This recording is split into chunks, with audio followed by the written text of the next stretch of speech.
샬롬, 저는 양화진주의 소속 임수정입니다. 만나서 반갑습니다. 저는 현재 매드믹스라는 의료기기 제조 회사의 대표이사로 일터 사역을 하고 있습니다. 저를 잠시 소개하면 저는 아내와 아이들 셋이 있는 가정의 가장입니다. 저는 학부와 대학원에서 신학 공부를 마쳤고 대학원에서 경영학을 공부를 통해서 전문성과 영성을 준비하며 전문인 선교사로 헌신하게 되었습니다. 또한 이슬람권과 공산권 등 목회자 신분으로 선교하기가 어려운 곳에 선교를 위해 회사를 설립하는 배경이 되었습니다. 그래서 직접 선교와 순회 선교를 통해서 20대부터 자비량 선교사로 헌신하게 되었습니다. 그러던 중 작년에 CBMC에 가입을 하게 됐고 작년 처음 한국 대회 정선에 있는 곳에서 한국대회에 참석하게 됐습니다. 저는 일터 선교에 대한 고민이 많이 있었습니다. 한국대회에 참석한 느낌은 마치 엘리야가 목숨의 위협과 깊은 절망 가운데 있을 때 하나님께서 바알에게 절하지 않고 입맞추지 않은 7,000명의 사람이 있다고 말씀하셔서 위로를 해주신 것처럼 제가 작년에 참석한 CBMC 정선 한국대회는 바알에게 무릎 꿇지 않은 7,000명의 용사가 이 자리에 있는 그런 느낌과 같은 감동을 받았습니다. 이 자리를 빌어서 신앙의 선배이자 또한 동역자 분들께 다시 한번 그 자리에 계셔 주셔서 감사합니다라고 인사를 드리고 싶습니다. 감사합니다. 다시 본론으로 와서 저는 귀한 믿음의 동역자들 그리고 멋진 직장 전 세계를 다니며 저희가 만든 회사에서 만든 제품을 판매하고 특별히 이슬람 지역의 학교를 설립하며 선교를 하였습니다. 주변에서는 저를 부러워하는 사람도 꽤 많았습니다. 34살부터 기업을 경영하는 저는 제 또래보다 어떻게 보면 성공한 사람으로 보였습니다.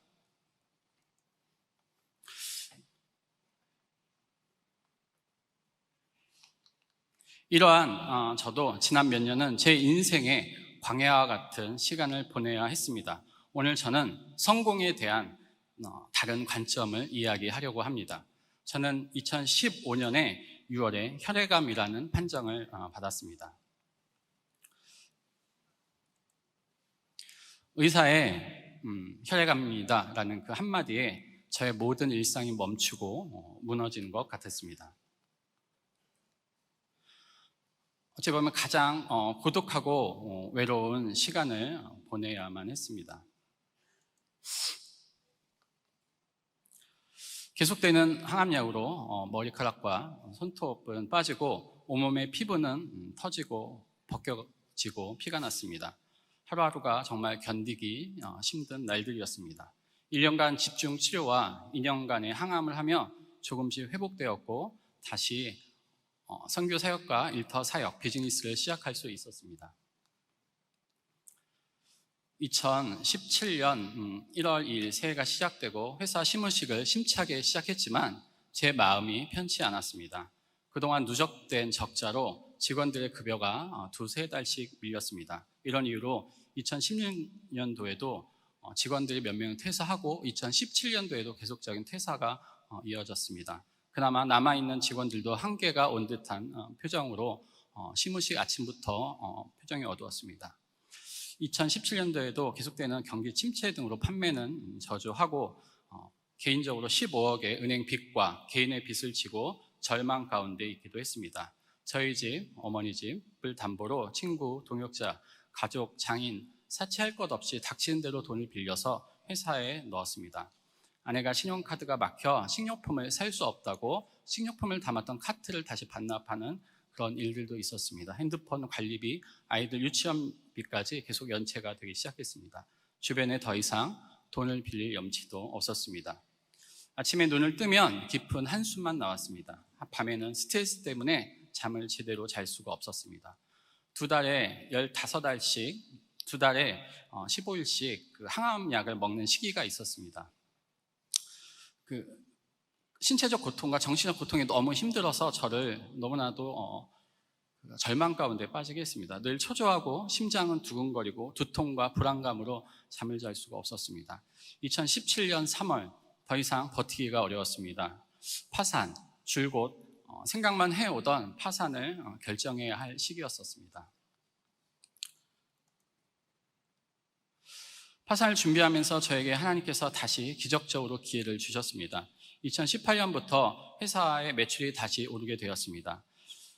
굉장히 기적적인 일들이 있었는데 시간 관계상 그 부분은 지금 이야기를 드릴 수는 없고 추후에 양화진 집에 오시면 개인적으로 말씀을 드리도록 하겠습니다. 저는 건강상 이유로 미뤄졌던 순회 선교 사역도 열심히 감당했습니다. 중국, 일본, 파키스탄 등을 순회하며 하나님 말씀을 전하였습니다. 또한 미뤄놨던 신학 공부도 또 목회학, 석사, 성서신학도 이수하며 다시 하나님께서 주신 삶을 잘 감당하고 있다고 생각하고 있었습니다. 그러나 2019년 다시 혈액암이 재발했습니다. 재발했습니다라는 얘기를 들었을 때 4년 전에 진단을 받았을 때보다 수십 배 더 큰 충격이 제 마음 가운데 들어왔습니다.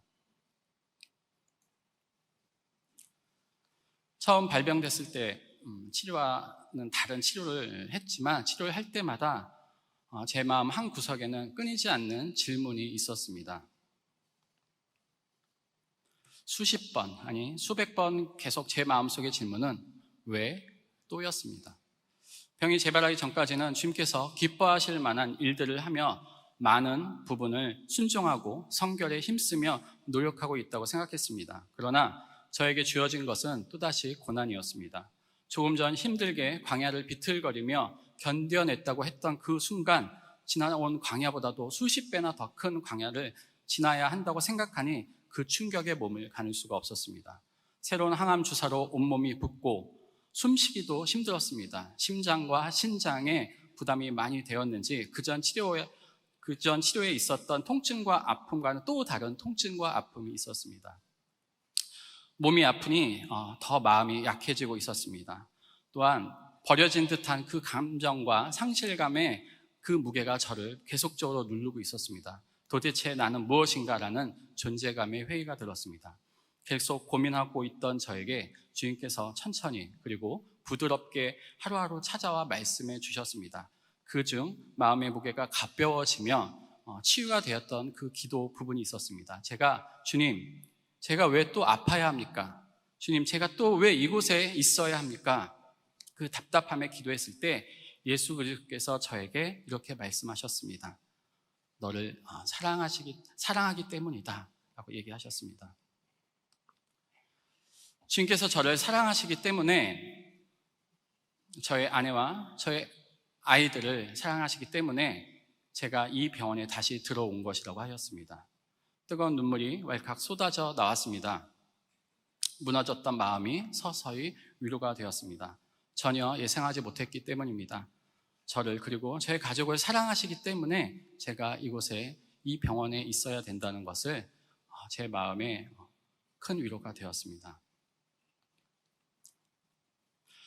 2019년 혈액암에 걸려 무균실에서 치료를 하던 중 성경을 묵상했습니다. 성경을 읽어 내려가던 중 상황인지라 그냥 예전 같았으면 그냥 넘어갔을 법한 그 말씀에 눈이 멈추었습니다. 말씀을 여기 읽어보면 그러나 에바브로디도를 너에게 보내는 것이 필요한 줄로 생각하노니 그는 나의 형제요 함께 수고하고 함께 군사된 자요 너희 사자로 내가 쓸 것을 돕는 자라. 그가 너희 무리를 간절히 사모하고 자기가 병든 것을 너희가 들은 줄을 알고 심히 근심한지라. 그가 병들어 죽게 되었으나 하나님이 그를 긍휼히 여기사 내 근심 위에 근심을 면하게 하셨느니라. 그가 병들어 죽게 되었으나 하나님이 그를 긍휼히 여기사. 잘 알지 못하던 낯선 이름 에바브로디도, 그가 누구인지 살펴보았습니다. 바울의 신실한 동역자로 불리며 바울이 로마 옥중에 있을 때 빌립보 교회에서 파송되어 바울을 돕다가 병에 걸려 죽을 뻔한 사역자라고 합니다.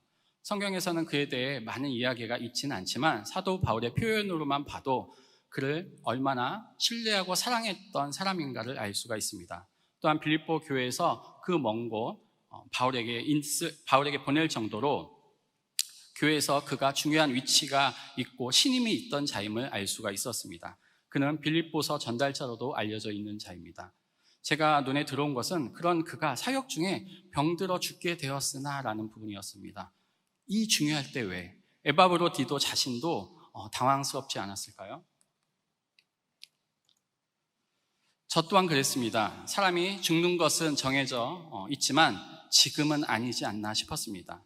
저는 아직 주를 위해 할 일도 많고 주를 위해 해야 한다고 생각했습니다. 그래서 제가 하는 모든 일이 주의 영광을 위해 잘 될 거라고 생각했었습니다. 그러나 그것이 교만이었습니다.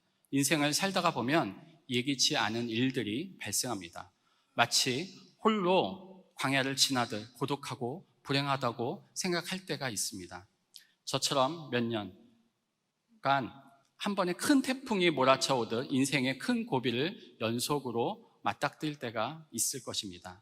저는 주를 위해 일을 한다고 했지만 사실 여전히 제 마음의 중심은 제 자신을 위해, 저의 영광을 위해 제가 인정받고 싶어서였던 것 같습니다. 주님은 안 계셨습니다. 철저히 저만 있었던 것이었습니다. 주님 중심이 아닌 제 중심으로 돌아가게 했던 것을 깨달았습니다. 저의 자아밖에 없었던 것을 깨달았습니다. 그리고 그것이 마치 주님의 영광인 양 쇼만한 것이었습니다. 병들어 보니까, 또한 경제적으로 힘듦을 겪어보니까 지금까지 제게 값없이 주어진 것들이 얼마나 소중한 하나님의 은혜였는지 알게 되었습니다. 제가 얼마나 나약하고 초라한 존재였는지 알았습니다. 지금까지 잘 되고 있던 것은 제가 한 것이 아니었습니다. 저는 지금도 너무 힘들고 어려울 때 처음 혈액암 치료 때 썼던 병상 일기를 꺼내보곤 합니다. 오늘은 치료 중 가장 힘들었던 그 초반 9일차에 제게 주셨던 은혜를 나누려고 합니다. 그날의 그 고통이 차라리 죽는 게 나을지도 모른다라는 생각이 들 정도로 힘든 시기였습니다. 그러나 그런 저에게 주님께서는 감사의 조건을 써보라고 말씀하셨습니다. 그래서 제가 그 아픔 중에 감사의, 떨리는 손으로 감사의, 저에게 있는 감사의 조건을 하나씩 썼습니다.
지금 삶이 너무나 지치어 있고 힘든 순간이 있으십니까?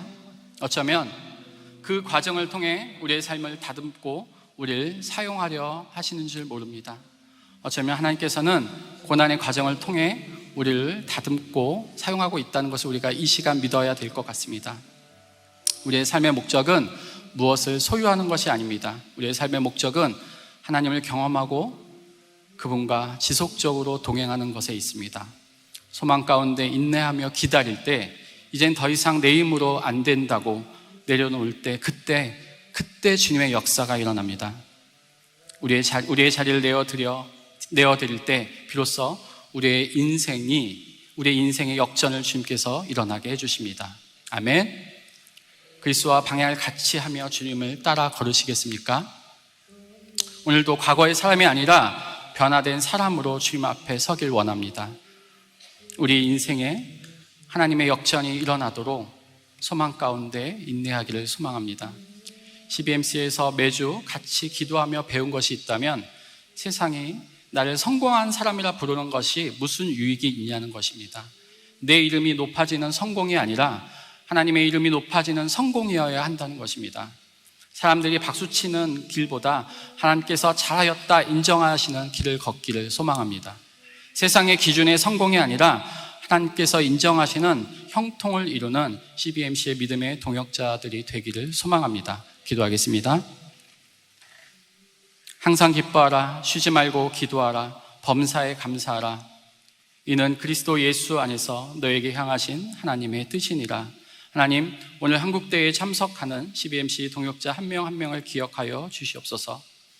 우리의 삶이 고되고 힘들지라도 낙심하지 말고 영원한 소망을 바라보며 살아가게 하여 주시옵소서. 하나님, 때로는 안락과 평안을 쫓고 싶지만 세상에 불어오는 바람을 향하여 당당하게 그리스도와 방향을 같이 하며 주님을 따라서 걷게 하여 주시옵소서. 오늘도 과거의 사람이 아니라 변화된 사람으로 주님을 보길 원합니다. 우리 모두를 그렇게 변화시켜 주시옵소서. 너가 아닌 내가 바뀌게 하여 주시고 우리의 믿음의 틀을 바꾸어 주시옵소서. 성령과 날마다 동행하는 인생 되게 하여 주시옵소서. 주님, 오늘 나에게 성령이 임하게 하여 주셔서 내 안에 변화가 일어나게 하여 주시옵소서. 매일매일 감사하며 살아가게 하여 주시옵소서. 예수 그리스도 이름으로 기도합니다.